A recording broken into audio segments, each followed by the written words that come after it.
We give them AT209 no charge. We want them to begin to use this product. And what I didn't tell you is B&G and Wins and some of the other providers out there are charging $18 to $20 for that additive. They're going to be able to buy that for $7 every day from you from this point forward. All we need to do is get them to start to use it. Okay? Okay. The next thing we're going to do, for the individual that does pan drops, we have what we call bronze service. A bronze service is a basic pan drop replacement of the filter and fluid. The customer can tell the consumer what they want to charge for that particular service. And then we suggest that they use AT209. So we're going to go for, as an example, $69.95 for a pan drop to $99.95 using the AT209 chemical additive. More importantly, Bob, watch this. Guy's got a flush machine. He doesn't change transmission filters anymore. We got a program where we can go in, ask the guy, what do you get for that transmission flush?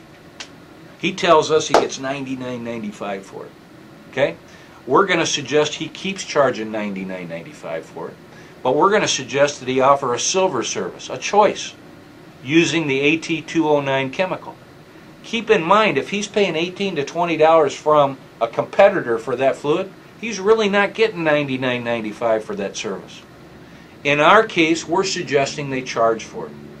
Okay? So now we go from $99.95, which we call a bronze service, to $119.95 with the AT209 flush and conditioner, and then $169.95, the gold service, we change the filter. Reports from our sales force, Bob, I got to tell you, most of the customers out there will look you in the eye and they'll say, you know what, I really should be changing the filters. Problem is, the Wins guy sold me this machine, Bob's trying to sell me filters, and I've got no agenda in between to sell those two related items together. This gets it done. Okay? So they don't buy into this program because there's 12 filters in it, or 11 filters, or 5 filters. They buy into it because they know it's going to do something for their business. Okay? Okay. The next thing we want to do, cabin air filters. How are you doing on that category? I think we're doing pretty well. Are you? Yeah. Yeah. Do you think it's up this year? No, I wouldn't say it's up. Okay. All right. Are you aware that 1 in 5 cars have cabin air filters in it today? No, not that many. Really. Boy, if you took your current customer base and each one of those shops were doing 5 vehicles a day, repair, there's one opportunity every day for every shop you have. If you run those numbers out and compare it against what you're actually doing, you could see the potential is huge and you're not meeting your expectations. We're the only supplier that I know of in the marketplace today that prides itself on selling for you, not simply selling to you. So what we're going to do is this. We're going to go out, call on your customers, ask them if they're doing cabin air filters. And I got to tell you, Bob, a lot of times they say, no, but I saw one once. Okay? They need to understand where they're at, how to get to them, and we solve that problem for your customer. We give them a wall chart, which has all the different cabin air filters that are available in the marketplace today, and the installation instructions are right at the bottom for each specific application. Okay? The next thing we're going to do is we're going to put a poster in their waiting area. It has all the vehicles that have cabin air filters in it today. And it says clearly, are you 1 in 5? That may not get their attention by itself.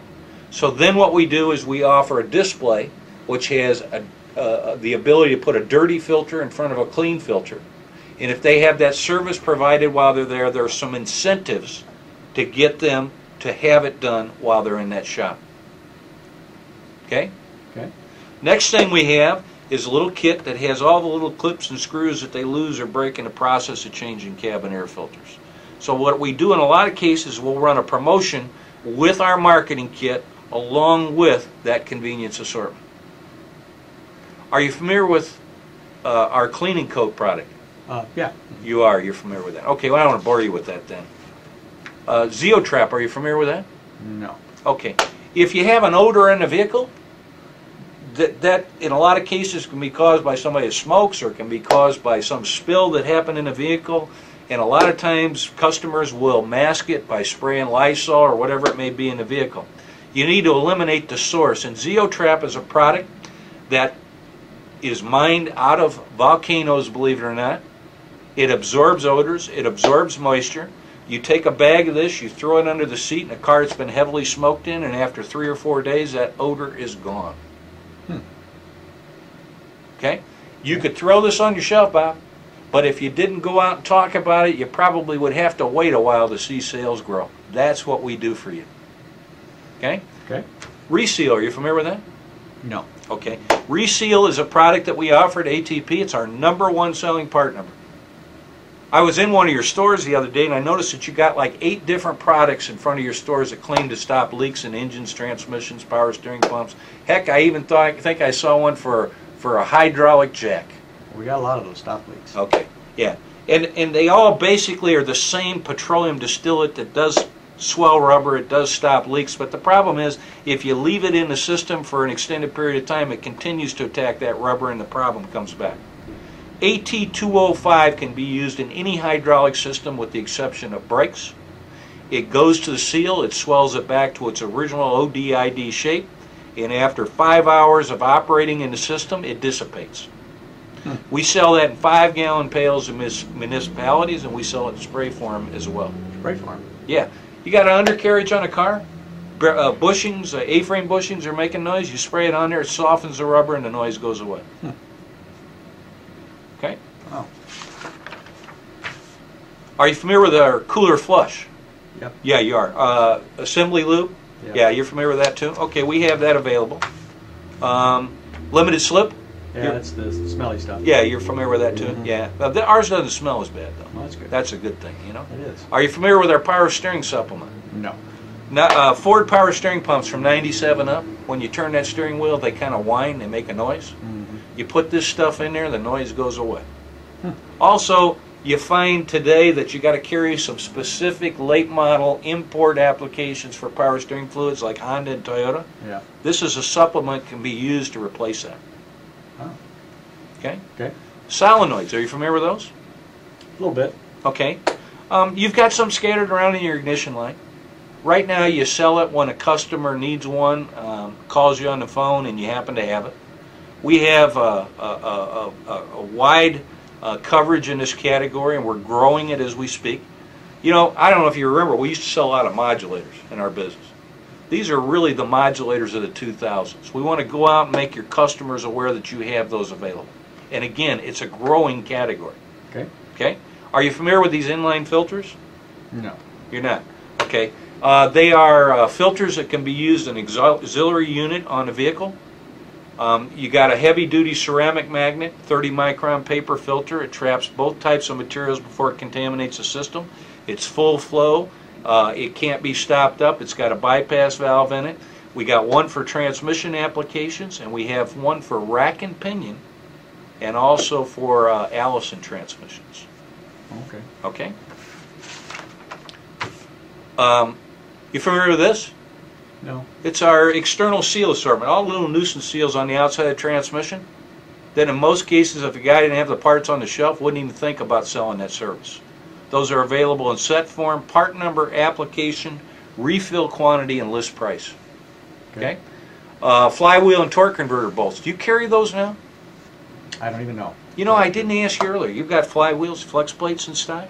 No, I don't think so. You don't have any? No. Okay. We may have had some at one time, but I don't think we do. Okay.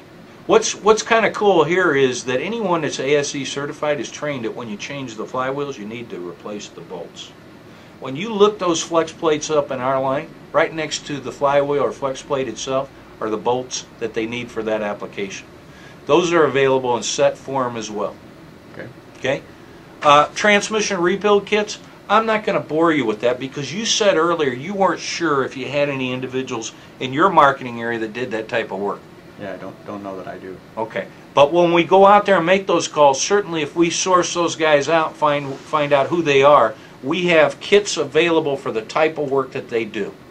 Okay. Okay? Speedometer cables, we have a full line of those at ATP. The gears, drive gears, the inner and outer gears, we have a full line of standard flywheels. new standard flywheels. Automatic flex plates we covered, ring gears. This is really show and tell time, Bob. Control cables. Are you familiar with shims?